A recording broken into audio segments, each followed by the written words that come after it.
It's a sad day on the gridiron.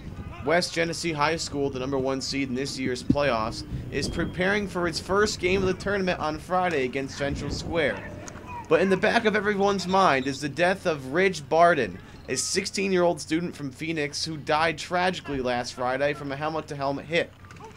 Unfortunately, it's times like these where we are all reminded how dangerous football can be.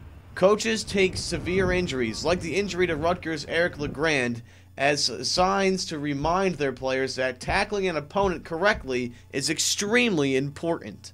We teach kids to play with their chin up and roll their hips in and make minimal contact with the head. Unfortunately, it happens. You hate to hear about kids getting hurt, let alone something like this happening. It's just very tragic.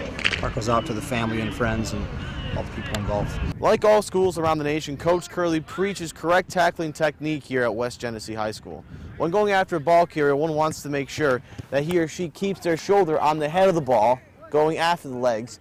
Make sure you keep your head up and driving upwards to finish the tackle.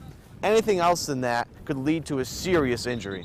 The American Journal of Sports Medicine conducted a study comparing head injuries among high school athletes across the country. They found that 40% of those injuries were football related.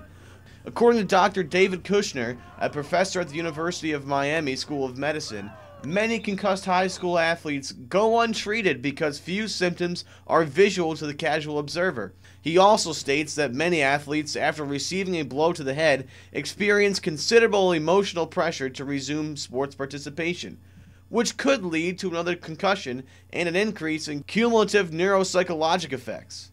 Coach Corley and his training staff make sure that concussed athletes are properly taken care of at West Genesee. Corley says that in order for a player to come back to the football field after a concussion, he or she has to be cleared by a licensed physician. Evan Valenti, NCC News.